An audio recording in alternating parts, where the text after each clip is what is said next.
Hola, muy buenos días para todos. Muchas gracias por aceptar esta invitación para hablar en cada vez que tenemos la oportunidad de temas bastante interesantes. En nombre de Risk Consulting Global Group y Risk Training Center, pues sean todos bienvenidos.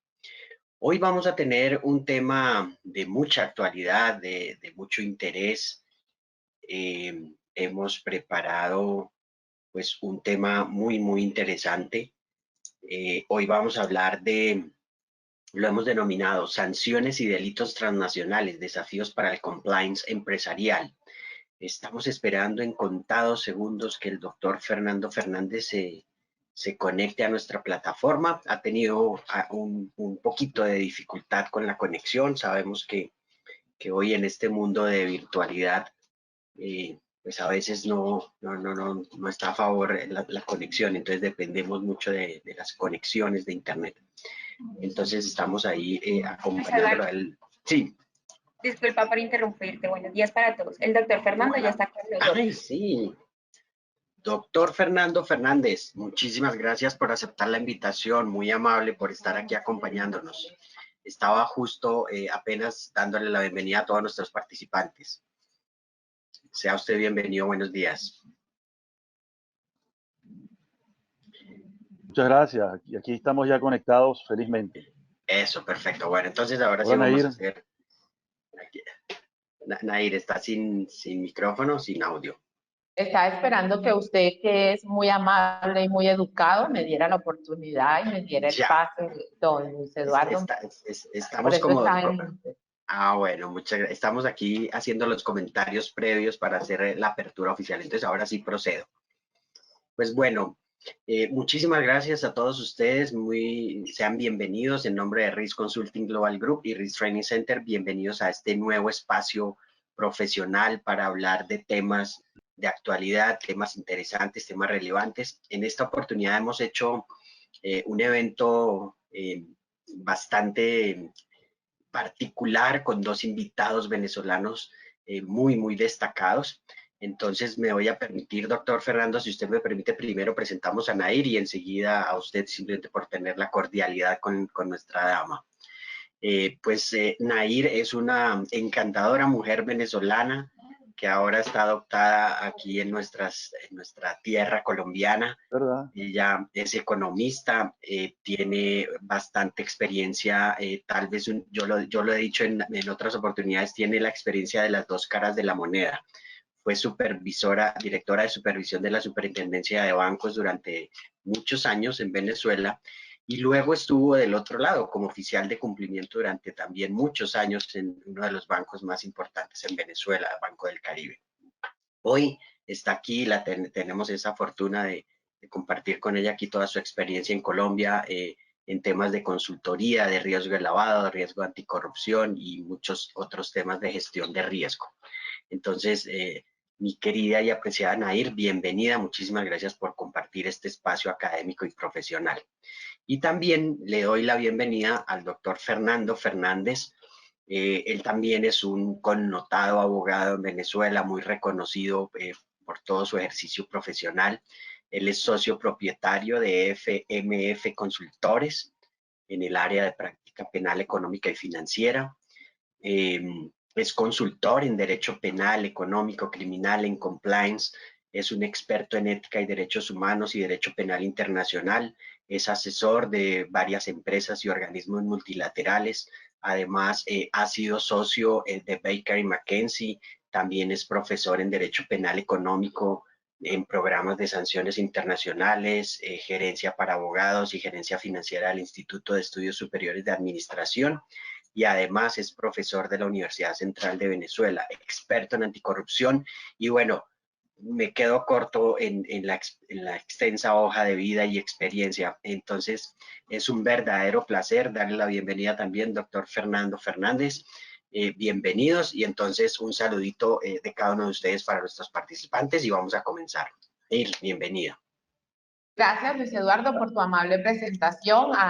Yo agrego, además, es una excelente persona. He tenido la oportunidad de compartir con el doctor Fernando Fernández, hablar de estos temas y uno se sienta a conversar y se va a la tarde. Alguien que no tiene mezquindad con sus conocimientos y así los ha compartido a través de varios libros que están a su disposición. Para mí un placer trabajar hoy con él, contigo, que me has adoptado en este bello país que me ha dado tantas oportunidades. Así que cuando gusten podemos empezar, doctor. Bueno, muchísimas gracias de verdad por esa presentación tan llena de afecto por parte de Nair y Luis Eduardo. Realmente es un placer para mí anunciar que estamos, digamos, justamente dando esta actividad promocional como un punto de demostración de la importancia de establecer alianzas, de establecer también programas de actuación, uniendo los esfuerzos, uniendo los talentos, uniendo las experiencias. Así que me siento muy agradado de estar con RIS Consulting y contar con el apoyo de Nadir González y Luis Eduardo en este evento. Muchísimas gracias. No, señor, el placer es nuestro y pues entremos en materia. Entonces, pues muchísimas gracias, le decía a nuestros participantes, ya tenemos 65 personas conectadas. Recuerden a nuestros participantes que pueden hacer todos sus comentarios e inquietudes para el doctor Fernando Fernández y para Nair en el chat que lo tienen aquí en la plataforma, mano derecha. Y entonces, bueno, vamos a hablar hoy sanciones y delitos transnacionales, desafíos para el compliance empresarial. Doctor Fernando, cuéntenos, bueno, ¿de qué se trata este tema? Vamos a hablar de este tema en estos minutos siguientes. Entonces, pues, tiene usted toda la palabra y muchísimas gracias. Estamos muy atentos a sus comentarios y experiencia. Muy bien, muchísimas gracias. Sí, de verdad, Luis Eduardo, muy contento de estar en esta actividad.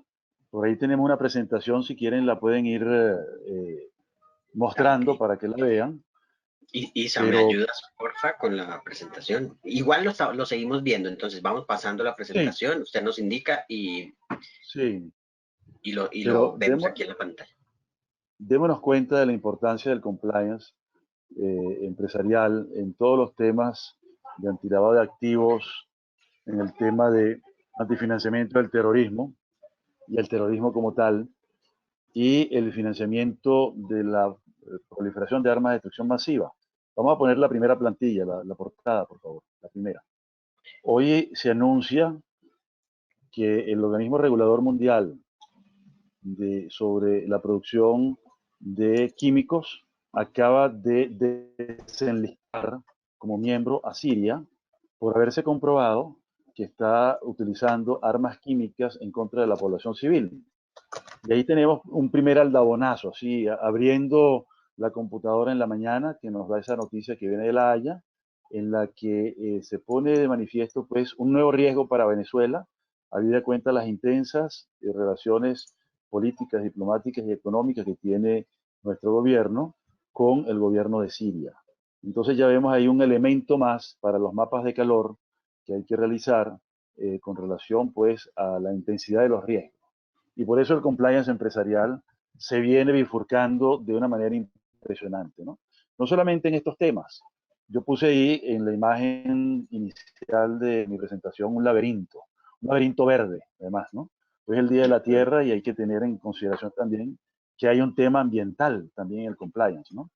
Ya no necesariamente directamente ligado a lo que vamos a hablar hoy, pero sí es un tema que tiene que ver con la seguridad y el ambiente de trabajo y por supuesto con el ambiente general, con la vida en la tierra, ¿no? La vida es el requisito de los derechos humanos y el ambiente es el requisito de la vida. De tal manera pues que hay una relación de interdependencia y de total indivisibilidad entre estos dos principios. Por eso quise poner eso de fondo de esta primera pantalla, de esta primera plantilla, para que se vea pues el laberinto normativo, regulatorio, las incidencias, las experiencias que tenemos que tomar en consideración el compliance empresarial. Yo he titulado mi presentación dentro del seminario, creo que hay una interferencia de algún micrófono que está encendido por allí. Sería interesante si lo apagan porque molesta un poco para los participantes, ¿no? Bueno, gracias. He titulado mi presentación como Delincuencia Organizada y Corrupción, impacto en las empresas y negocios. Entonces ahora sí podemos pasar a la siguiente plantilla, por favor, donde estamos hablando, bueno, un descargo de responsabilidad, donde implica lo siguiente, ¿no? Esta presentación no constituye opinión, promoción ni juicio de valor sobre el mérito de las designaciones o sanciones nacionales o internacionales acerca de países, personas naturales o jurídicas. Si no vamos a elaborar juicios de valor, sino a lanzar señales de advertencia, señales de precaución que hay que tener en el compliance. Próxima, por favor. Donde vamos a ver la agenda de trabajo, ¿no? Durante estos 45 minutos, que es lo que tengo asignado. En primer lugar, vamos a hablar del problema, ¿no? El problema de las empresas y los negocios en tiempos turbulentos y conflictivos. Estamos hablando de tiempos muy complicados, de tiempos muy difíciles, en los que el panorama mundial se ve de lo más incierto, ¿no? Acabo de mencionar el tema de Siria, un tema que está caliente, pero hay muchos otros temas que tienen que ver también con relación a Venezuela y la turbulencia y la conflictividad. Ahí tenemos, por ejemplo, el tema de Corea del Norte y su famosa Oficina 34, donde se hace, digamos, una cantidad de actividades, se realiza una cantidad de delitos transnacionales, entre otros el lavado de dinero y la fabricación de dólares falsos, lo llaman el superdólar. Eso nos da una idea, pues, de que hay una turbulencia en el ambiente permanente. Ese país tiene embajada acá en Venezuela y hay que, digamos, tener eso en consideración de manera muy relevante, ¿no? Dentro de todo este asunto también está el tema de la geopolítica mundial. La geopolítica mundial se está moviendo de manera muy intensa. Ya Venezuela está en el ojo del huracán. El conflicto en Apure, que era algo que venía madurando, que venía, digamos, incrementándose en el tiempo, con presencia de organizaciones criminales, de organizaciones terroristas, de organizaciones guerrilleras, y además con presencia muy activa en temas como el contrabando de materiales estratégicos, en temas como el lavado de dinero, etcétera, etcétera, etcétera. Bueno, ya hoy en día tiene que ver con un problema de orden geopolítico, ya ha sido planteado en el Consejo de Seguridad y muy de seguro el Consejo de Seguridad tendrá que realizar algún tipo de acción en esta materia, ¿no? Sin embargo, dudamos que eso llegue a traer sanciones en específico a personas naturales y jurídicas en Venezuela, habida cuenta, pues, del sistema de bloqueos, el sistema de veto que tiene ese país, ¿no? Pero hay, digamos, un recrudecimiento de las tensiones y eso va a repercutir en el sistema sancionatorio del Consejo de Seguridad en algún momento con relación a este aspecto tan delicado, donde ya se ha mencionado, pues, que existen 20 estados del país donde hay presencia de estos grupos guerrilleros, de estos grupos terroristas, de estos grupos contrabandistas. Eso nos habla, pues, de un problema donde la geopolítica mundial está girando y donde los intereses de países como Rusia, países como Irán, países como Corea del Norte, países como Cuba, están confrontados con los Estados Unidos y Europa. De manera tal, pues, que ahí estamos en el centro del huracán, lo cual hace que la irradiación del calor se vaya intensificando, ¿no? Por último, en este tema preliminar tenemos el impacto de la pandemia, ¿no? La pandemia ha traído como consecuencia un nuevo tipo de compliance. Ya el compliance, no solamente la inteligencia financiera tiene que basarse, pues, en las herramientas ya clásicas, sino que tiene que intensificarse a través del teletrabajo. El teletrabajo nos da, digamos, una posibilidad increíble, pero también nos da unas limitaciones. En el caso de Venezuela está el tema de la Internet, está el tema de las dificultades de las telecomunicaciones, por ejemplo, CanTV, y por ejemplo, que además está designada y que tiene sus implicaciones, digamos, está presentando para nosotros una perturbación muy importante. Pero por eso quienes trabajan en el área de inteligencia financiera y se basan y se apoyan en la búsqueda, pues, de fuentes creíbles, de fuentes serias, de fuentes que puedan ser autentificadas y verificadas, se hace más difícil. Por eso, y dado que estamos trabajando con Risk Consulting, me parece muy interesante intensificar los apoyos con una empresa que hace uso de la inteligencia financiera de manera tan profesional, tan seria y tan profunda, ¿no? A mí me ha impresionado mucho sus proyectos. Por eso me parece muy importante que en esta etapa de la pandemia, el teletrabajo, podamos realizar esta actividad. El otro tema que tiene que ver como preámbulo es el problema del Estado frágil o fallido. y su impacto en la empresa y los negocios. Venezuela ha perdido impacto en términos institucionales, en términos organizativos, en términos administrativos, en términos jurídicos, en términos judiciales. Ha perdido mucho impacto porque sus instituciones están impregnadas pues, por graves problemas, ¿no? Problemas de falta de independencia de los tribunales y del Ministerio Público, problemas tales como dificultades para acceder físicamente y también acceder electrónicamente a las instancias judiciales de manera fluida, de manera fácil. Por eso los procedimientos en Venezuela tardan muchísimo. Yo hago vida en varios chats profesionales, no solamente en el compliance, sino con los abogados penalistas, con quienes me mantengo en permanente contacto. Y hubo asombro cuando salió ayer la sentencia del caso Floyd en los Estados Unidos, por la rapidez, por la inmediatez, por el funcionamiento de un sistema jurídico que opera las 24 horas del día y que trabaja cuando se trata de horas hábiles y en el día con permanente fluidez, ¿no? Y digo las 24 horas del día porque la justicia no descansa en los Estados Unidos y en los países que han asumido el reto de tener un sistema judicial, de un sistema jurídico funcional e institucional para que sea un servicio a la población. Entonces había un asombro, me contaba un penalista colega que tiene un caso esperando por 9 años para que llegue a juicio. 9 años y no ha llegado a juicio. Eso nos da una idea pues de que tenemos una distancia realmente impresionante. Y eso es un ingrediente adicional para nosotros, porque quienes hacemos criminal compliance estamos conscientes de que no solamente el tema de los listados, el tema mecánico o que se pueda tramitar electrónicamente su consulta de los listados que aparecen en la lista OFAC, que aparecen en la lista europea, que aparecen en la lista de Francia, que aparecen en la lista del Banco Interamericano de Desarrollo, así sucesivamente, es algo importante, sino que hay que estar pendiente también de la sentencia, de lo que se dicta. En el caso, por ejemplo, y vamos a ver el mapa de los sobornos en el mundo, en el caso de Venezuela, ya estamos de 4º lugar en países que han resuelto sus casos en tribunales norteamericanos, siguiéndole a China, a México y a Nigeria, ¿no? Entonces, bueno, eso nos da una idea pues, de que el sistema jurídico tiene que funcionar para tener, digamos, transparencia y para poder dar un apoyo a nuestros clientes. Y, por supuesto, esto lo tienen que considerar las empresas, no solamente las oficinas de compliance, tanto de sujetos obligados como no obligados, sino también los consultores jurídicos, para saber cuál es el nivel de riesgo que puede haber en un negocio con respecto de un cliente. Entonces, el estado frágil o fallido es sumamente importante.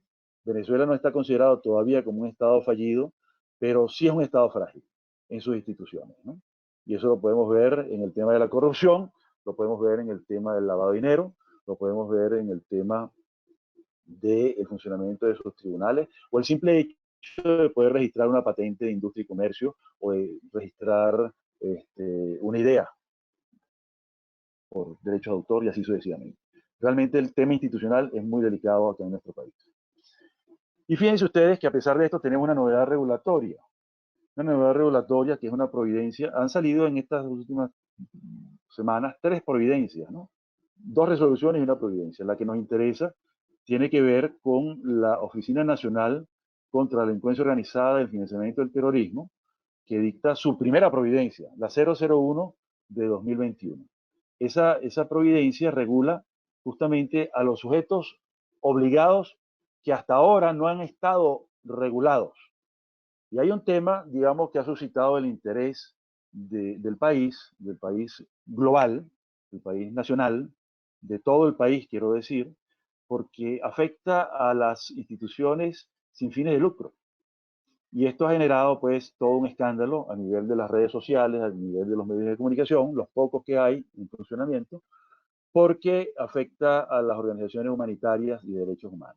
Y ya sabemos que el tema humanitario y el tema de derechos humanos forma parte también del compliance, no solamente por la ley Magnitsky, sino también por la legislación europea y por muchos otros países como Canadá y el grueso de países del TIAR, que le dan el Tratado Interamericano de Asistencia Recíproca, que le da mucha importancia al tema de los derechos humanos. Entonces ahí tenemos una nueva complejidad que se asoma y esta regulación, esta providencia, debe suscitar nuestro interés y nuestro estudio, y quizás en un futuro próximo tengamos una nueva actividad sobre esta materia que oportunamente anunciaremos, ¿no?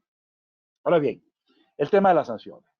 El tema de las sanciones es uno de los casos y de los asuntos que más ocupa nuestra tarea diariamente, porque esto se está moviendo con una intensidad impresionante. Y para el caso de Venezuela, es muy importante tomar en consideración no solamente el que haya unas 2.300 personas naturales y jurídicas incluidas, sino el riesgo, las amenazas que se suscitan en esta materia, ¿no?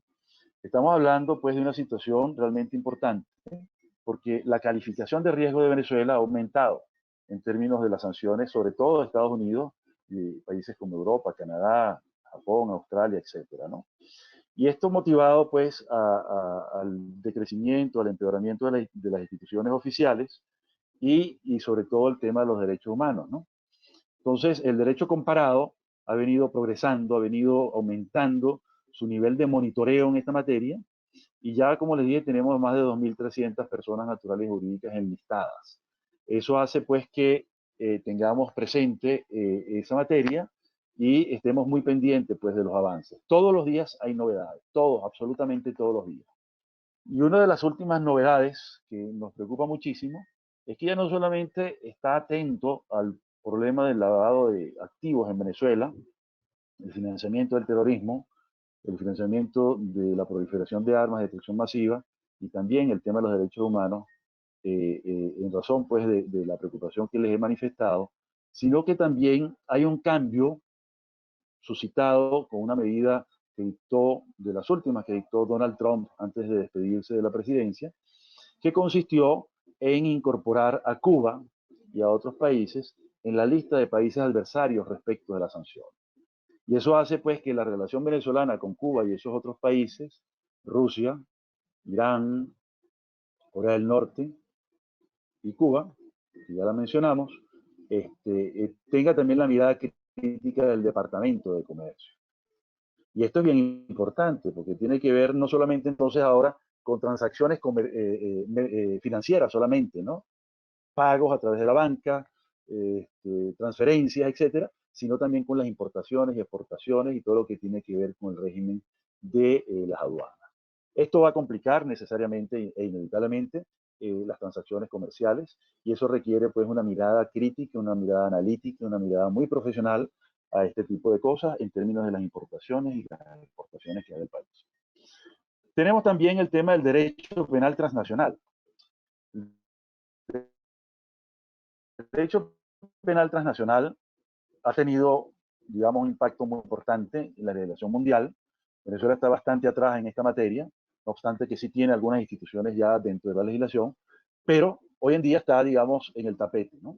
El caso de Cabo Verde y el Tratado de Extradición añade un ingrediente adicional al mapa de calor que tengamos que hacer en las relaciones comerciales y financieras de las empresas venezolanas hacia Venezuela o desde Venezuela, porque apunta pues a un tema que estaba, digamos, por debajo de la mesa. Pero el tema de la extradición, activando el tratado de la ONU contra la delincuencia organizada y el tratado contra la corrupción también de la ONU, se pudo superar la barrera que existía respecto de la inexistencia de tratados bilaterales en el caso presente entre Cabo Verde y Estados Unidos. Eso fue resuelto mediante fórmulas que están en esos dos tratados que mencioné, el de la ONU sobre delincuencia organizada y el otro sobre la corrupción, que sustituye el tratado bilateral por el tratado multilateral. Entonces, eso añade un ingrediente adicional para el compliance en la prevención, porque justamente eso tiene que ser visto con mucho detalle. A la luz, pues, de los negocios que pueden realizarse con personas que estén solicitadas por tribunales extranjeros, que en algún momento eso va a traer alguna consecuencia para quien haga comercio o relaciones de cualquier tipo, profesionales, sociales, etcétera, porque pudiera ser llamado como testigo o pudiera ser también imputado en una causa penal. Entonces, eso es sumamente importante, ¿no? Y unido a esto está el tema de la recuperación de los activos robados por el crimen organizado y la corrupción. Vamos a ver una plantilla más adelante donde habla pues de una cifra todavía pequeña, en mi opinión, de capitales que están capturados hoy en día en acciones judiciales, bien por sentencias o bien por medidas cautelares en tribunales extranjeros, particularmente y sobre todo en Estados Unidos y Europa, y habla de una cifra de 52.000 millones de dólares. Y digo que es pequeña porque los expertos más importantes en la materia, digamos el exministro de Finanzas, el doctor Giordani, habla de una inexistencia, por lo menos una no justificación de dónde estarán alrededor de 300.000 millones de dólares. Entonces, 52.000 millones de dólares es una pequeña parte de los 300.000 millones de dólares de las cuales habla ese exministro, ¿no? Eso nos habla pues de un tema además muy importante que es la recuperación de activos, activos que están, digamos, en pleno desarrollo en torno a su recuperación. Y ahí están, digamos, programas como el STAR, perdón, que es un programa muy interesante, que tiene figuras muy, muy importantes. Entiendo que en Colombia se llama extinción de dominio, pero en otros países y bajo el sistema de la ONU se llama confiscación por sin condena. ¿Y esto cuál es el riesgo para la empresa? Ya no va a ser demandada la empresa, sino que va a ser demandado el activo. Ya no le interesa al tribunal penal demostrar o no la culpabilidad de la persona humana que está detrás del activo robado. Le interesa es la recuperación del activo obtenido ilícitamente. Y eso opera de manera muy eficiente bajo el sistema. Entonces, eso implica pues un nuevo tema para el compliance profesional de las empresas y los negocios. Si podemos pasar a la siguiente plantilla, por favor. Al final hablaremos de conclusiones y recomendaciones y una breve bibliografía selecta, ¿no? Aquí tenemos pues retratada la Providencia 001-2021. Ya la comentamos, no vamos a decir más nada. Este organismo es un organismo que está dirigido por un militar de la Fuerza Armada venezolana y bueno, tiene una visión, en mi opinión, muy militarista de lo que es este asunto, ¿no? Y obliga a los sujetos obligados, valga la redundancia, a tomar cursos de capacitación exclusivamente con aquellas personas que autorice esta oficina.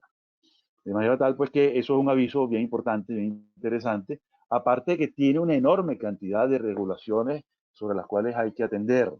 Estos sujetos que ahora van a ser regulados, anteriormente, desde el año 2005, estuvieron sin regulación.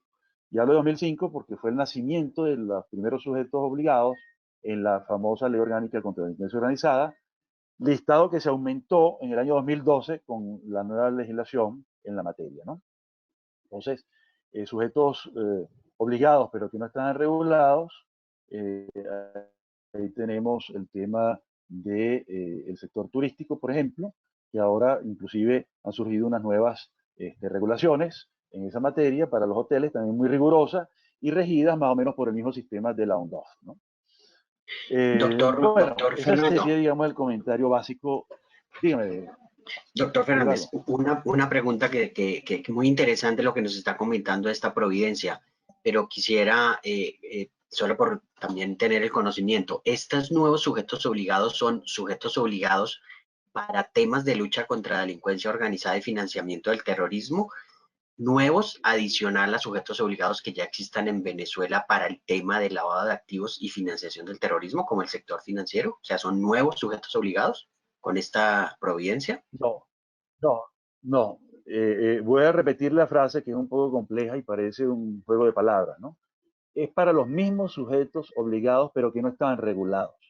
El sector banca estaba regulado, el sector seguro está regulado, el sector casino está regulado, el sector hotelería está regulado, el sector casa de bolsa está regulado. Pero, por ejemplo, el tema de los abogados que venden, abogados, economistas, administradores, contadores, que se dedican al negocio inmobiliario, no tenían una regulación. ¿Okay? Los vendedores de objetos de arqueología o de obras de arte no tenían regulación. Los sujetos obligados pero no regulados, como por ejemplo las ONGs, las asociaciones civiles sin fines de lucro, pasarían a estar regulados. Lo cual es un desatino. Ellos tienen una regulación, no en la materia, pero sí tienen un organismo de adscripción, que es la Defensoría del Pueblo. Entonces, que sean reguladas ahora por un organismo militarizado es algo como muy extraño, pues, ¿no? Sobre todo las que tienen que ver con derechos humanos y con derecho humanitario. Un No sé si poco, respondí, perdón, Eduardo.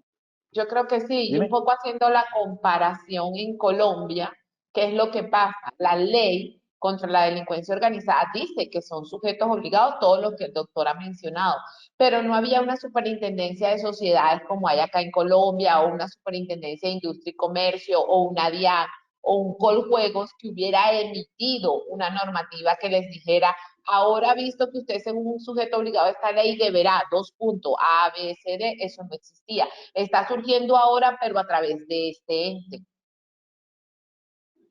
Sí, lo cual, como dije al principio, ha sido todo un escándalo, porque hay un conflicto de intereses. No puede un organismo militar que está sujeto a la crítica y al monitoreo en términos de violaciones de derechos humanos, las entidades militares, pues, ¿no? Ser un contralor, pues, de quienes le hacen el monitoreo, es decir, un conflicto de intereses, ¿no? Eso espero que en algún momento se sincere y se vaya hacia la Defensoría del Pueblo, que sería lo correcto y la vía institucional eh, sugerida, pues, ¿no? Bueno, si pasamos a la próxima plantilla, por favor. Esta plantilla es muy interesante porque, y siempre la destaco, porque es Kofi Annan, ¿no? Quien fue un poco el motor de todas estas regulaciones a nivel mundial, en términos de lucha contra la corrupción, el financiamiento del terrorismo, la lucha contra la delincuencia organizada transnacional. Y él hablaba de dos tipos de sociedades, la sociedad civil y la sociedad incivil, ¿no? Entonces, en lo civil habla de todo lo que estamos haciendo nosotros, la educación, la cultura, las bellas artes, el conocimiento, la filosofía, la ciencia, etcétera. Y si puedes pasar la próxima, habla de lo incivil, ¿verdad? Que son ya los terroristas, el crimen organizado, la guerrilla, la gente violenta, los delincuentes económicos, básicamente, y aquellos que desvían su actividad normal para el crimen organizado. Lo llama la sociedad incivil. Entonces, promueve estos dos tratados, entre otros, como parte de la respuesta para esa sociedad incivil. Y dice de ella que no son invencibles. Eso es lo que afirma acá, pues, en la última de la secuencia, pues, de este proceso, ¿no? Que no son invencibles, y justamente de eso se trata, pues, de vencer a esa sociedad incivil que tanto nos amenaza y que tanto nos molesta, ¿no? Puedes pasar, sí.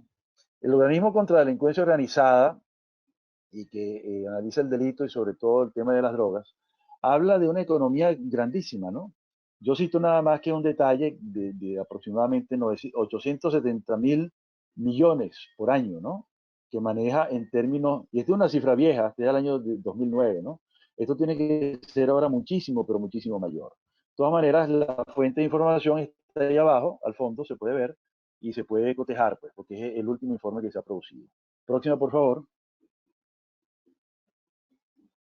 Y aquí justamente ya si vienen algunas premisas de nuestro trabajo, ¿no?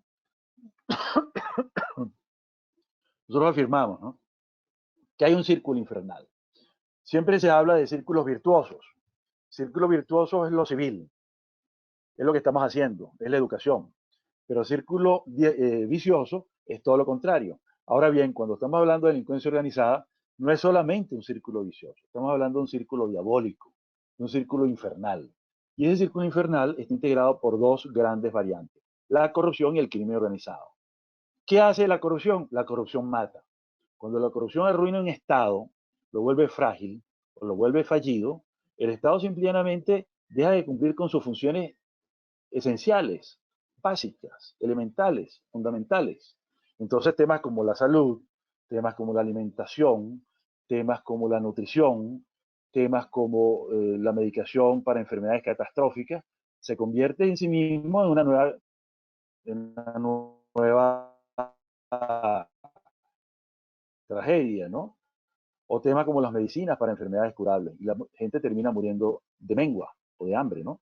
Entonces, por eso hay una afirmación en nuestro medio acerca de que la corrupción mata y el crimen organizado asesina, pero a su vez corrompe todo.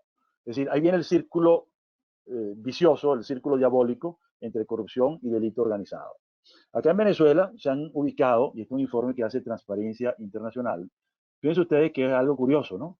Nuestra norma 193.10, aquella que tanto trabajó nuestra querida Nair, hablaba de transparencia internacional como una fuente creíble, pero eso fue borrado de la normativa regulatoria, ya no se cita transparencia internacional, pero para nosotros, quienes trabajamos en este medio, transparencia internacional es una fuente muy importante por su capacidad de investigación.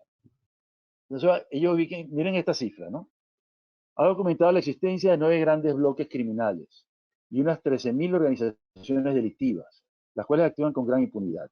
Se identifican al menos 9 bloques de crimen organizado en Venezuela, en los que participan más de 13.000 organizaciones delictivas que en algunos casos presentan vínculos con el poder político y funcionarios públicos. Ahí vemos el circuito diabólico, ¿no? Megabandas criminales, pseudosindicatos de la construcción, petroleros y los mineros, arco minero, por ejemplo. Y antes del arco minero, los garimpeiros y todos estos grupos informales que devastaban la selva venezolana, ¿no? Los colectivos armados y violentos, que los han llamado incluso grupos de exterminio, los planes y sus organizaciones carcelarias, las Fuerzas Bolivarianas de Liberación o boliches, el holding de la corrupción, traficantes de drogas, FARC-ELN, las bandas criminales BACRIM, y aquí está la fuente original para consultarla, ¿no? Entonces, esto es muy importante tomarlo en consideración en un mapa de riesgo. Cuando alguien nos está haciendo una pregunta, bueno, ¿habrá algún tipo de vinculación entre este negocio, entre esta empresa y este tipo de organizaciones? Puede haber, puede haber. Y ese es parte del trabajo de compliance. Y nos habla pues del tema de la Fuerza Armada, ¿no? Este es un trabajo que hace un gremio de periodistas, OCCRP, que hacen investigaciones, y siempre le digo a los clientes, miren, no hay que contentarse con los listados electrónicos que te mande tu proveedor de servicio. No hay que contentarse con la opinión de un abogado que les diga hay riesgo o no hay riesgo. Mira, tienes que estar pendiente también de los medios de comunicación y de los medios creíbles y de las fuentes creíbles, sobre todo en el ámbito de los profesionales, ¿no? De la comunicación, que son investigadores que se dedican a escudriñar en todas partes del mundo este tipo de cosas. Y han encontrado en una fuente creíble, que es el Registro Nacional de Contratistas, aquí lo dice, el RNC, que hay 35 generales que son contratistas del Estado. Yo no tengo ningún problema y tengo grandes amigos que han sido militares o que son militares inclusive, en que se dediquen a los negocios, pero siempre y cuando se retiren de la función pública, porque si no es un conflicto de intereses, ¿no? En ninguna parte se ve que, bueno, en algunos países sí, en Birmania, por ejemplo, en Corea del Norte, en muchos países se ve, en esos pocos países, quiero decir, se ve que haya militares incluidos en negocios mientras cumplen con funciones públicas, ¿no? Pero en los países, digamos, organizados institucionalmente, donde la vida institucional es una norma, es una regla fundamental, una cosa es la función militar y otra cosa es el negocio. Entonces, se dedican a los negocios. Grandes militares que han sido luego hombres de vida pública o de negocios, bueno, los ha habido, ¿no? Los ha habido y los hay, ¿no? En Venezuela ha habido ejemplos muy interesantes y en el mundo también, ¿no?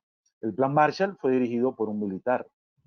Colin Powell, que fue jefe del Departamento de Estado, fue militar y era un civilista, ¿no? Hablemos ahora de la corrupción. Esta es la portada de mi libro contra la corrupción y es nada más y nada menos que Mercurio, el dios de los ladrones, ¿no? Simbólicamente lo pongo ahí por razones obvias. Próxima. Porque justamente esta es una afirmación ya del Banco Mundial, y ahí está la cita, de por qué afirmamos que la corrupción mata, ¿no? Dice así, la corrupción roba a los pobres, roba la promesa de un futuro mejor. La corrupción genera pobreza y muerte. Próxima. Y aquí tenemos el resultado de la corrupción en Venezuela, la encuesta nacional de condiciones de vida, ¿verdad? Muy importante, está la fuente de consulta en COVID, que es algo muy importante tomar en consideración. Fíjense ustedes que esto tiene importancia. Recientemente se abrió una investigación contra un organismo humanitario que se llama Azul Positivo. Entonces, es una ONG que recibía fondos muy discretos, muy pequeños, de Naciones Unidas, fondos humanitarios, para apoyar económicamente a personas en situación de total miseria, de total indigencia. Unas 5.000 familias se veían beneficiadas, con cantidades mínimas, algo así como $10 a la semana. era así. Y utilizaban mecanismos electrónicos. Bueno, eso involucraba, por supuesto, el uso de medios electrónicos y de medios bancarios. Bueno, todo eso se vino abajo por una acción de este tipo. Una acción judicial, en mi opinión, muy precipitada, pues, ¿no? Orientada con fines no netamente jurídicos. Pero eso es el tipo de cosas que uno tiene que tener claro, que no hay, digamos, un fondo técnico, un fondo que nosotros le podamos decir al cliente, no te metas en un fondo de ayuda, no te metas en un fondo de esta naturaleza, porque eso es ilegal, no, es perfectamente legal, obedece a los estándares internacionales, ha habido una equivocación del sistema jurídico venezolano. Veamos el impacto financiero de la corrupción. Cada año se paga $1 billón en sobornos. Cuando yo leí esta cifra por vez primera, yo dije, bueno, ¿será 1 billón en castellano o 1 billón en inglés? Y es 1 billón en castellano. Estamos hablando de 1 millón de millones. En inglés es $1 trillion, ¿ok? En sobornos, y se calcula que se roban 2.6 billones de dólares. Es decir, ¿cuál es la base de la estructura del soborno transnacional? Obtener un nuevo negocio, mantener el que ya se tiene o simplemente fortalecer el que se tiene para evitar que se pierda. Entonces, ese es el impacto.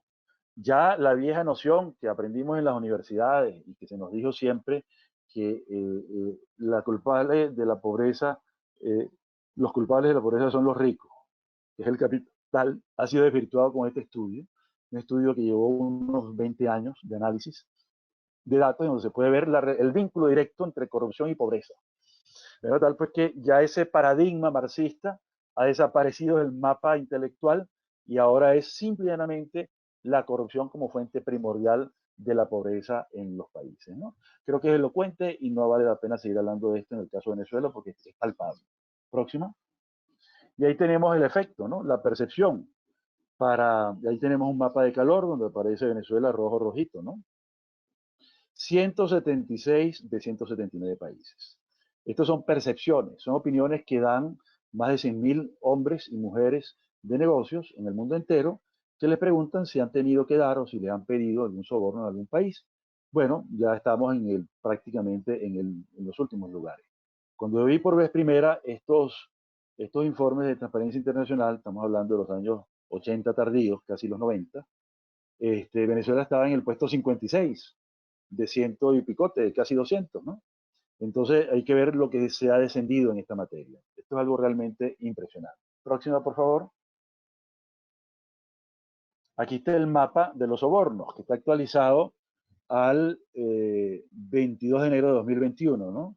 El mapa de los sobornos es muy interesante, ¿no? Puedes pulsar allí para verlo, a ver si podemos hacer un pequeño ejercicio para todos ustedes. Darle allí, perfecto. Y ahí tenemos, entonces vamos a darle en la puntica de arriba para borrar. Aquí hay un pequeño circulito, un pequeño cuadradito. En el marco, ajá, allí. Ahí podemos ver ahora Venezuela, ¿no? Entonces, puedes pulsar en Venezuela y ahí están los casos. Los casos ya con sentencias, ¿ok? Casos ya sentenciados. Son 22. Exacto, ahora sí se ven los 22 casos, ¿no? Y casos impresionantes. Por ejemplo, Odebrecht, el gran caso. Odebrecht, con relación a Venezuela, ya fue sentenciado en los Estados Unidos. Con relación a Brasil, ya fue sentenciado en los Estados Unidos. Recuperó el país víctima, es decir, Brasil, el 80% de 3.200 millones de dólares. Porque Brasil cooperó. Venezuela no ha cooperado en ninguno de los casos que se han producido en el país. La diferencia está también en que las obras de Odebrecht en el mundo entero, donde repartió enorme cantidad de sobornos, fueron concluidas. Y en Venezuela ni una sola de las obras que se iniciaron han sido concluidas. Aquí está el resumen de prensa que hace el Departamento de Justicia y al fondo está el caso. Uno puede revisar la sentencia. Todos esos casos de corrupción han sido resueltos mediante acuerdos reparatorios, lo llaman pre-agreement, ¿ok? Entonces hay devolución, y el caso de Brecht, ya les mencioné, es un caso increíblemente gigantesco, ¿no? Descomunal, donde ya Brasil recuperó el 80% del impacto de ese soborno y de los negocios ilícitos que obtuvo Odebrecht por ello, ¿no? Vamos a la próxima plantilla. Ya el tiempo nos está comiendo. La cleptocracia, también gran corrupción, tiene esto, ¿no? Transparencia Internacional logró identificar 526 empresas del sector público, ¿no? Les llama propiedad del Estado. A diferencia de Brasil, que tiene 130 y 10 veces más que Argentina, que cuenta con 52. Eso nos habla pues también del mapa de riesgo, ¿no? Tener negocio con una empresa del Estado no es malo necesariamente, pero sí es importante tener en consideración por el mapa de calor y de riesgo que eso nos puede arrojar. Próxima. Yo pongo la hora inclusive que consulto los sitios web, porque hay mucho hackeo a sitios web delicados, ¿no? Aquí tenemos también el tema de la corrupción. Bueno, ya están los principios rectores para la extrema pobreza y los derechos humanos disponibles en la Oficina de Naciones Unidas para los Derechos Humanos, ¿no? La corrupción es una afrenta letal a la civilización y la humanidad. Volvemos al tema de que la corrupción mata, ¿no? Próximo. Cantidades comunales de activos han sido robados a Venezuela, es decir, unos 52.098 millones, 420.753 dólares de los Estados Unidos, ¿no? Y ahí está la fuente que es el corruptómetro. Es una fuente importantísima el corruptómetro para los análisis de riesgo en temas de lavado de dinero producto de la corrupción, ¿no? Próximo. Lo más grave es que Venezuela no ha activado los mecanismos judiciales para recuperar ese dinero todavía, ¿no? Ahí están los 233 casos de corrupción en Venezuela, porque son casos de corrupción no solamente en el exterior, sino corrupción que se han tramitado en los tribunales venezolanos. Altos funcionarios, máximos responsables de empresas del Estado que han sido acusados penalmente, y hay algunos que viven en el exterior y están solicitados en extradición, ¿no? Próxima, la fuente es Transparencia Internacional, ¿no? Entonces aquí tenemos una plantilla, y ya estamos terminando, sobre la justicia penal internacional o transnacional. Ya hablé un poco de eso, pero es muy importante tomar en consideración la FCPA. En los mapas de calor puede aparecer un caso de la FCPA en rojo intenso, pero no así en la lista OFAC, porque no necesariamente quien esté en un tribunal penal haya pasado por la lista OFAC. Pero muchas veces ha ocurrido que primero vas de la lista OFAC y de ahí pasas a la FCPA. El cambio cualitativo es muy grave, porque sales del Banco del Tesoro, no, sales del Departamento del Tesoro y entras al Departamento de Justicia, que es mucho peor en mi opinión, ¿no? Está la Interpol, la lista OFAC, la legislación Magnitsky sobre el tema de corrupción y derechos humanos, y bueno, ya mencionamos un poco sobre el caso Cabo Verde. Próxima. Está también el tema de la recuperación de activos, que es un tema fascinante, muy importante, vital para Venezuela. Venezuela tendría que crear un fondo específico, ya que es país víctima, para realizar este asunto. Debe crear, ajustarse al sistema STAR, crear una autoridad central que no la tiene, considerarse país víctima y participar en los juicios en el extranjero, ¿verdad? Utilizar la figura de la confiscación sin condena, ¿no? El tema de las sanciones es muy interesante. Ahí menciono varios casos importantísimos, ¿no? Porque siempre se ha visto, y es un tema periodístico, inclusive hasta de especulación política, ¿no? Fulanito está castigado, fulanito está sancionado, y así sucesivamente. Entonces hay unas diatribas ahí innecesarias. Porque en realidad las sanciones o las designaciones de OFAC, entre otras, lo que procuran es que haya un cambio de conducta de la persona designada y realizar una investigación. Por eso se le prohíbe a los ciudadanos norteamericanos, a la empresa norteamericana, hacer negocios con esta persona designada hasta que obtenga una licencia. ¿Okay? Solo mediante eso se puede realizar. Entonces ha habido casos importantes de sanciones. El caso de Sudáfrica, quizás el más importante. Corea del Norte, también ha habido pequeños cambios. El de Sudáfrica fue importantísima porque hubo un cambio total, una transición de la dictadura blanca y el apartheid al cese del apartheid, la democracia y el advenimiento de la democracia con Mandela a la cabeza, ¿no? Corea del Norte, Irán y Cuba, donde ha habido distintos incidentes, ¿no? Se habla de que Cuba no ha habido efecto de las sanciones, pero es que el único país que sanciona a Cuba es Estados Unidos. ¿Ok? A diferencia de los casos anteriores, donde ha habido, digamos, un efecto multilateral en el término de las sanciones. Próxima. Ya entramos en las recomendaciones.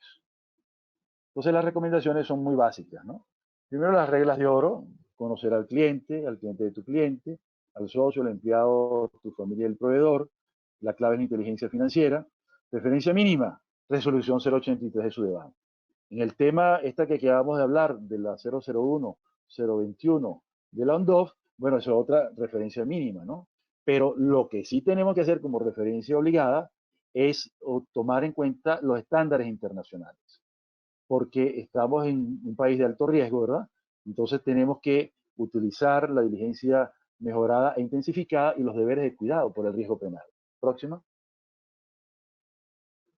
¿Y cómo tener éxito?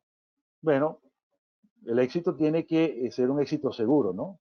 Capacitación in company, lo que estamos haciendo es una capacitación general, una información, un paneo muy básico, algo muy elemental.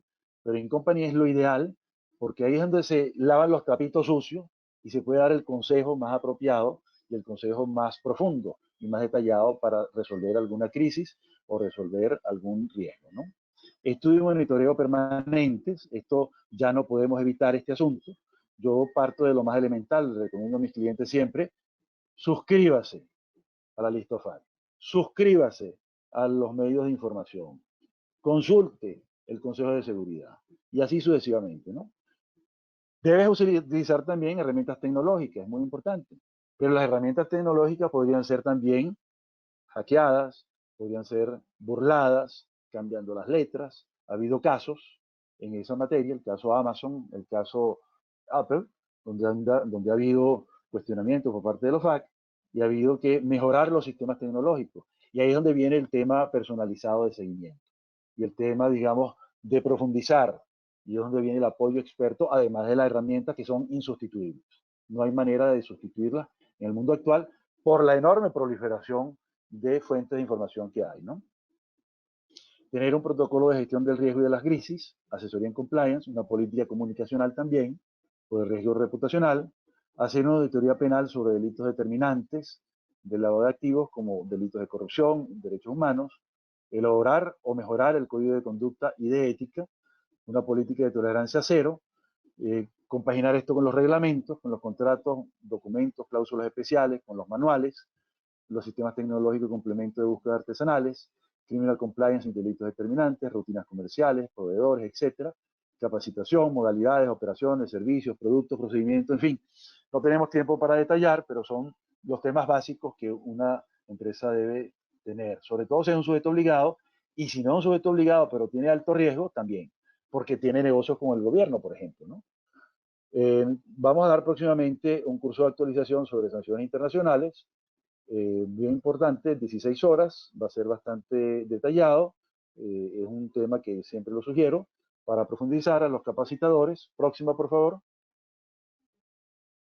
Esta es la historia ya, esta es propaganda. Próxima, por favor. Lo que se podemos hacer por la empresa. Próxima, y ahí concluimos. Muchísimas gracias. Ahí está la bibliografía, muy amables. Pues, doctor Fernández, ha sido una muy sucinta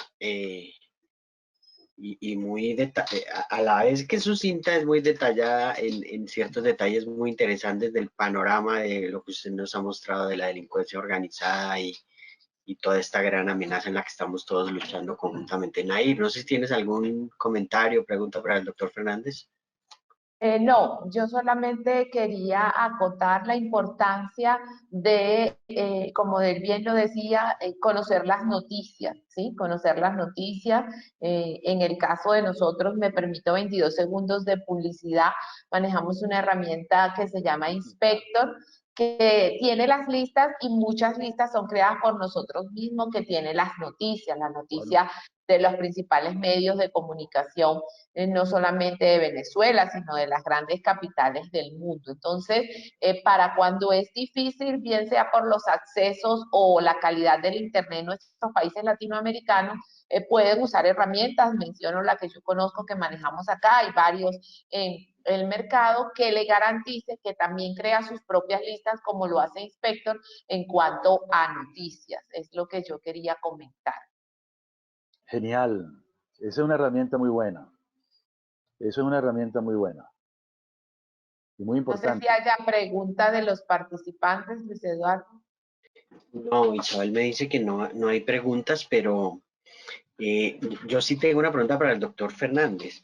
Con todo Claro. este panorama que hemos visto, doctor Fernández, y desde su amplia experiencia, hoy usted mencionó varios temas en los que deberían estar pendientes las empresas, pero también Sí. entiendo que en Colombia, perdón, que en Venezuela, cada vez las grandes empresas han venido, por decirlo de una manera informal, han venido desapareciendo. ¿Cómo es hoy el panorama de las empresas en Venezuela y cuál sería como su mayor amenaza frente a todos estos riesgos de actividades ilícitas, de criminalidad organizada, de corrupción, etcétera? Sí, algunas grandes empresas se han ido, otras, que creo que son la mayoría, lo que han es reducido sus negocios y han mantenido estructuras pequeñas esperando mejores tiempos, ¿no? Porque no olvidemos que Venezuela tiene una cantidad de ventajas competitivas para los negocios de todo tipo, ¿no? Su posición geográfica como cabeza de América del Sur frente a Europa y Estados Unidos da una cercanía muy interesante, muy conveniente, muy importante en abaratamiento de costos, ¿no? Y por otro lado, la riqueza natural de materias primas, que es abundantísima en todos los sectores, en minería, petróleo, gas, energía, en fin, todas estas cosas la hacen muy atractiva. Era tal pues que hay muchas empresas que están intentando entrar con la pequeña apertura que se está haciendo a través de la ley antibloqueo, que permite una cantidad de facilidades, ¿no? Entonces ha habido importantes inversiones nuevas y hay otras que están en camino. Algunas tienen cantidad de problemas, por ejemplo en el área minera, porque no hay un compliance ambiental todavía que satisfaga lo mínimo. Eso va a ser un tema de preocupación para esas empresas en algún momento, por el impacto que hay en el mundo. Hoy es el Día de la Tierra y hoy es un día muy importante para ese asunto, ¿no? Para reflexionar. Ese es otro de los servicios que usualmente combino con este tema, ¿no? Porque el tema ambiental se va a convertir en un tema acuciante. Ya lo era por el tema de las armas químicas, y por eso el financiamiento de la proliferación de armas químicas, entre otras, tiene que ver pues con el impacto ambiental. Y eso es parte de los derechos humanos, que es el nuevo tema que ha venido impregnando el compliance empresarial. De tal pues que muchas de estas empresas nos hacen consultas y hay algunas, por ejemplo, recuerdo una empresa sueca que recientemente tiene mucho interés en entrar en Venezuela y es una empresa que pudiéramos llamarla una empresa kosher, que viene ya con una tecnología muy avanzada, con una disciplina muy seria y lo que tiene que hacer sus adaptaciones para entender los estándares venezolanos y poder trabajar en Venezuela, pero está tan fuertemente protegida con sus estándares que el riesgo en Venezuela va a ser mínimo, porque no va a tener que tener una curva de aprendizaje, dado que supera en muchas millas pues, a los estándares venezolanos que son muy básicos. Doctor Fernández, hay un comentario de Luis Miguel y una pregunta de Triana. Dice, doctor Fernández, a propósito de la autorización de la Oficina Nacional contra la Delincuencia Organizada y Financiación del Terrorismo, es importante destacar que aquellos profesionales autorizados son condicionados a no incluir temas asociados al gobierno y sus delitos, caso Cabo Verde, en sus capacitaciones. Indican que van en contra de los lineamientos de esa oficina y te revocan la credencial. Un registro de profesionales con sesgo. Ese es el comentario de Luis Miguel. Y Triana le pregunta, doctor Fernández, ¿qué relevancia tienen las noticias cuando se está solo frente a una investigación, pero no se ha condenado a la contraparte? Sí, muy buenas preguntas ambas, ¿no? Sí, el problema de organismos con visión militarista de este tipo de temas, que no tienen una, digamos, visión amplia, no que están limitados pues al reglamento, es que entonces te condicionan la mirada a simplemente los insumos que se dan en el plano local y se pierde de vista el entorno, ¿no? Es como ver el árbol sin ver el bosque y eso produce una enorme pobreza. Hay que ver el bosque para entender el riesgo de la empresa, porque si no la empresa no va a estar satisfecha en sus necesidades. No olvidemos que cualquier empresa, por chiquita que sea, suele tener algún tipo de relaciones internacionales. Estamos en un mundo globalizado. ¿Okay? Cualquier empresa pequeña tiene una cuenta en dólares o en euros y quizás también en yuanes y hasta en rublos o en pesos. Entonces está necesariamente atravesado por las implicaciones de la legislación comparada y de la legislación internacional. Si tú omites consideraciones básicas de esas jurisdicciones, bueno, le estás dando un pésimo servicio a tu cliente, ¿no? Entonces, si te limitas nada más que a lo que te dice la normativa 1, regulación 1, providencia 2, providencia 3 y así sucesivamente, bueno, ¿cómo no? Puedes pasar satisfactoriamente una inspección en el plano local, pero de repente te trancan la cuenta en los Estados Unidos, o te quitan la visa, o te señalan como evasor.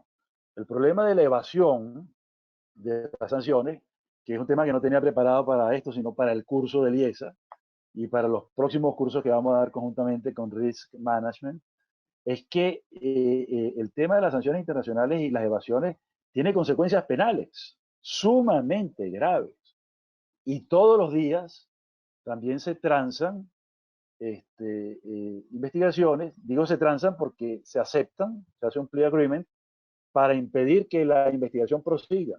Y a través de un mecanismo que diga yo soy inocente, actué de buena fe, fue un error involuntario, la empresa entonces puede seguir adelante, paga una multa por la omisión culposa o por el error involuntario y sigue adelante, ¿no? No llega a mayores, ¿no? Pero si pasa a la lista de sancionados por evasión, que es un listado FAC mucho más severo, pero también mucho más pequeño que el global, el daño reputacional es enorme y las sanciones son penales. Ya pasa al Departamento de Justicia, que es el mal mayor. Entonces, por esa razón, tú no puedes decirle a un entrenador en el área de compliance, limítese a lo local, no hable de lo internacional, porque le estás enseñando un árbol dentro de una selva. Tienes que hablar de la selva, así sea una selva enmarañada. La otra pregunta sobre las noticias. Las noticias son fundamentales, son muy importantes, porque siempre van delante del hecho criminal y de la investigación y de los investigadores, ¿no? Es como el famoso, la famosa aporía de Zenón de Lea, Aquiles y la tortuga, ¿no? La tortuga, que es el animal más lento de la Tierra, tiene una ventaja 10 veces el cuerpo de Aquiles. De Aquiles, que es el más veloz de los hombres, siempre que avanza, la tortuga va a avanzar 10 veces su cuerpo. De tal que nunca hay manera de que Aquiles, siendo el más veloz del mundo, alcance a la tortuga. Bueno, así es el crimen organizado y así son las noticias. Los periodistas se enteran primero que los abogados nos enteramos primero que los fiscales y que los jueces. Entonces, el oficial de cumplimiento tiene que estar atento a las noticias. Por eso la llave oficial de cumplimiento y una buena asesoría comunicacional es muy importante. Nair creo que tiene algo muy importante sobre el producto Inspector. Me parece interesantísimo. Yo quería hacer algunos comentarios con respecto al doctor Fernández de esas dos preguntas. Con respecto a las sanciones y lo que pudiera pasar, porque a veces cuando estamos en países como mi tierra, decimos aquí qué va a pasar, quién va a llegar aquí a ponernos una sanción. Voy con hechos de la vida real, lo que callan las mujeres y los hombres también. Era por ahí el año 2010-2011 para recrear el asunto y había una investigación de la DEA con unos dólares que estaban lavando padre e hijo venezolanos. Esos dólares eran introducidos desde Puerto Rico a Miami, pero también como buenos venezolanos y caribeños, para no darnos tan duro, este padre e hijo hacía transacciones, sobre todo con esta bella tierra que extraño tanto, mi queso Santa Bárbara del Zulia, con personas que tenían allá este tipo de tiendas de bisutería o quizás de maquillaje que compraban en Estados Unidos para surtir sus tiendas. Entonces, como estaba empezando muy fuerte el tema del control de cambio, ahorita eso es más fuerte, estas personas con estos conocidos o el amigo de un amigo de un amigo muy frecuente en nuestras tierras, iban y tomaban dólares de ellos que estaban lavándole plata al narcotráfico mexicano. ¿Qué pasó? Los que ya estaban cooperando para la DEA, padre e hijo, le decían a sus compañeros venezolanos, no, no puedo, no, es que, tú sabes, trataban de quitárselos porque ellos ya estaban siendo grabados y estaban cooperando para la DEA y ellos no querían involucrar. Pero como somos persistentes y somos resilientes, hubo por lo menos unas 10 u 11 personas que se esforzaron en hacer la transacción y terminaron detenidas en los Estados Unidos. Quienes tenían casa ya se les puso, como vemos en la película, una tobillera en sus casas. Quienes no fueron a una cárcel federal, 6 meses, 11 meses, año y punta el que más. Las personas no entendían por qué los americanos, que ya el doctor sabe de eso más que yo, que para buscar un delito no es nada más en las películas o en las series de Ley y el Orden, vinieron y le pusieron un delito, algo así como por actuación imprudente culposa.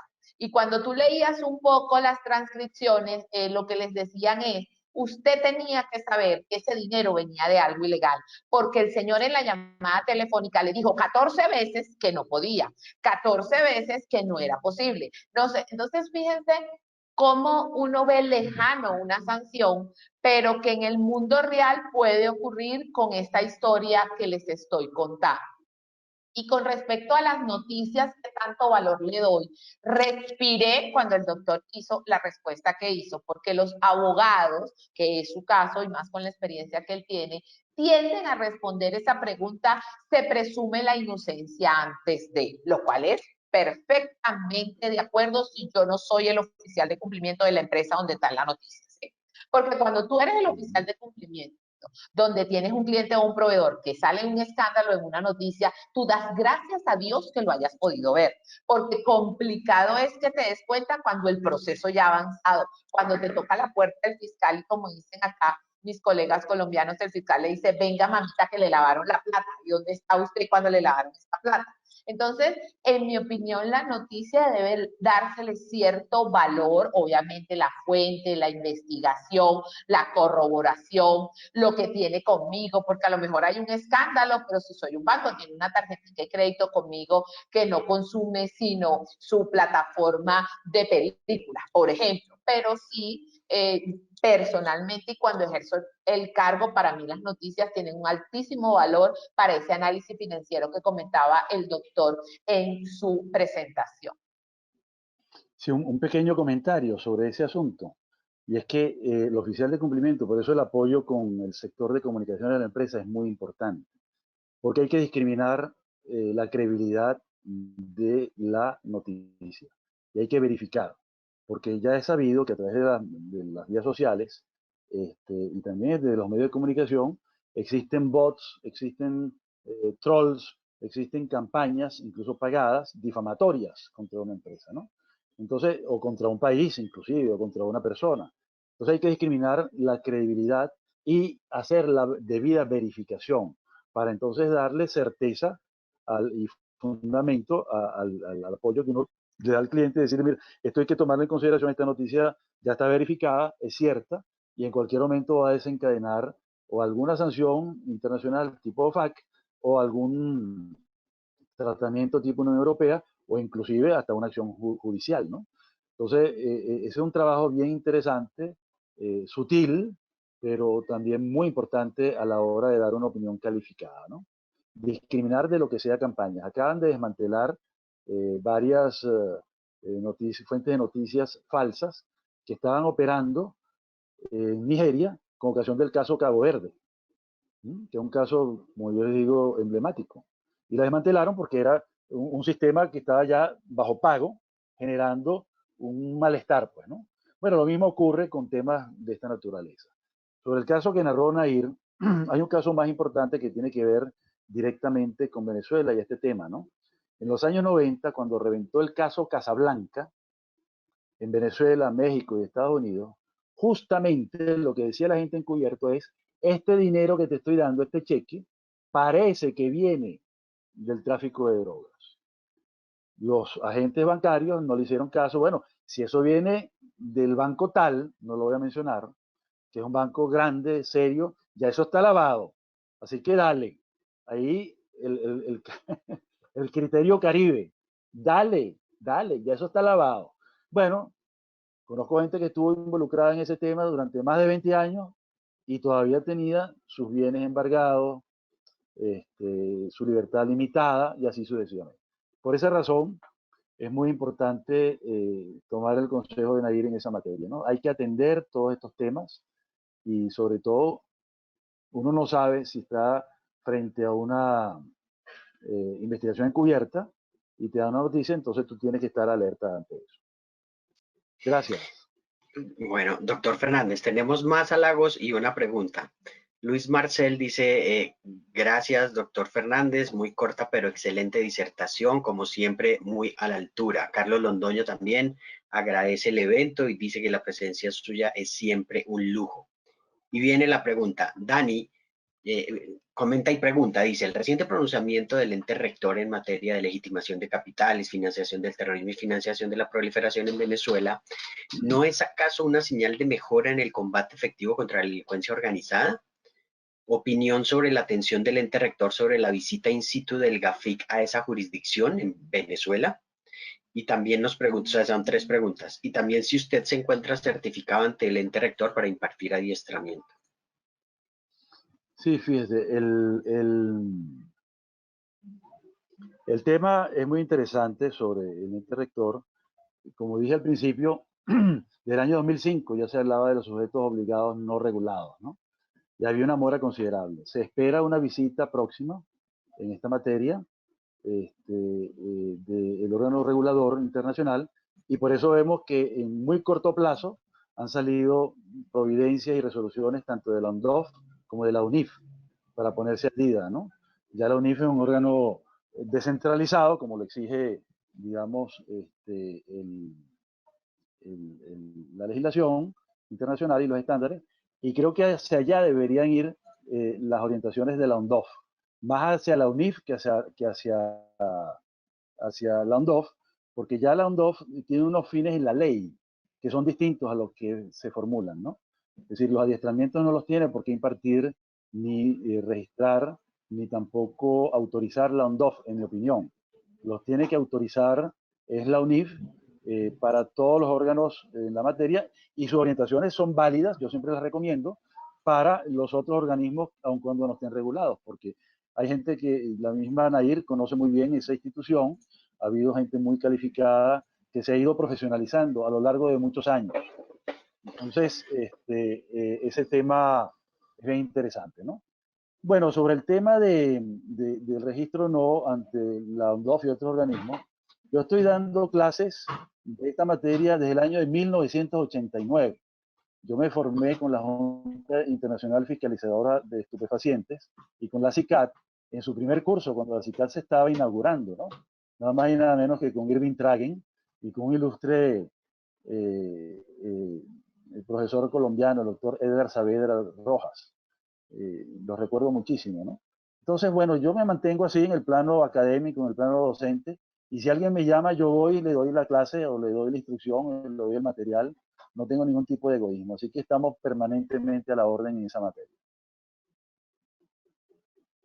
Bueno, pues, doctor Fernández, mil y mil gracias. Hay un último comentario de Marisol Pernia.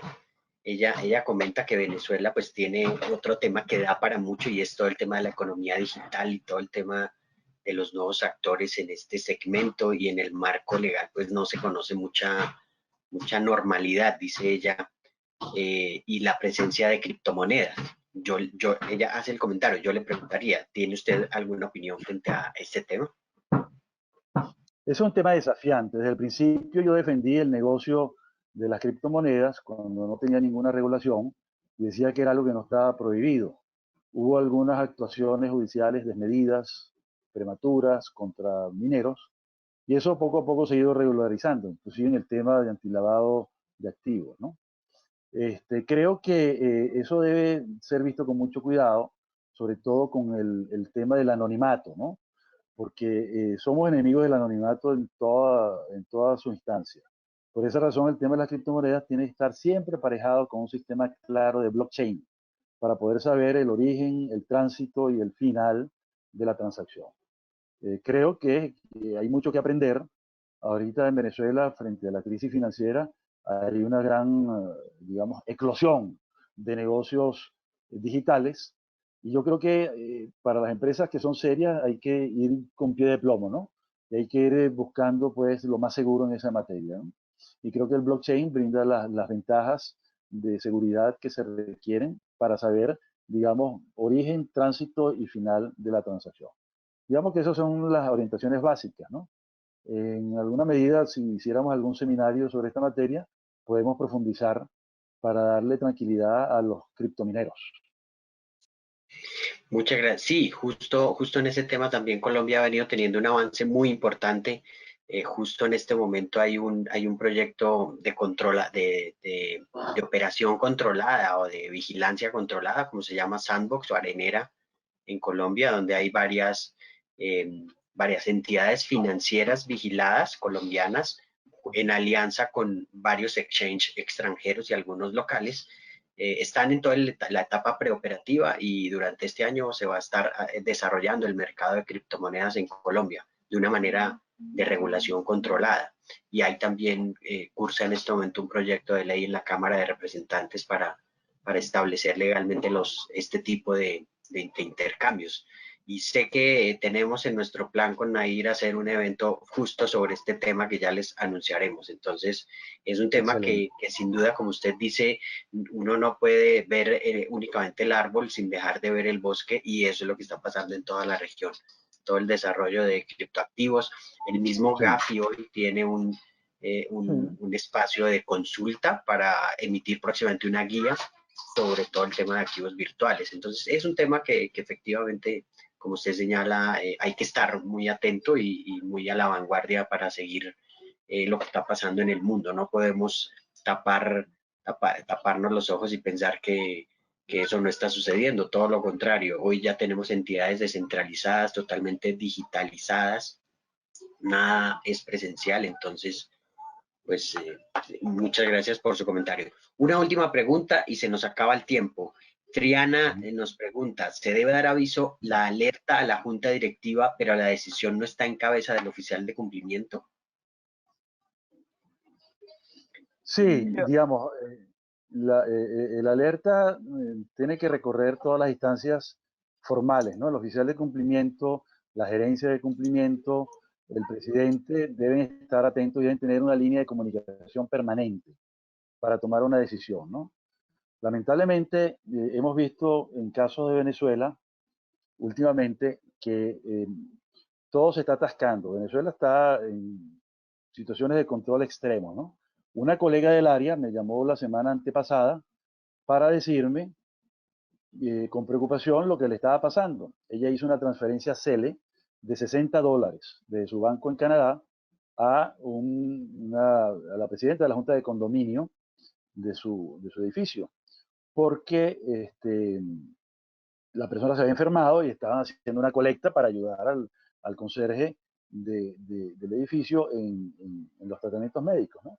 Bueno, le han llamado para verificar si era venezolano, si era funcionario del gobierno, si estaba enlistado o no, y decía, pero por $60. Es decir, ¿cuál es la preocupación? Es venezolano, es conserje, no es funcionario público, no es militar, no es policía.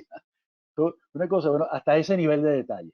Eso nos da una idea del por qué es necesarísimo las empresas tener un criterio sobre este asunto. Ya la barrera de los $10.000 no aplica para Venezuela. Cualquier cantidad de dinero en una transacción ya es de interés, y los bancos tienen una oficialía de cumplimiento muy diligente, tienen funcionarios destinados a eso, y la OFAC tiene miles de funcionarios dedicados a dar respuestas por preocupaciones en esta materia. Gracias. Pues Nair, no sé si quieras hacer algún comentario final para cerrar nuestro evento y nuevamente agradecerle al doctor Fernández.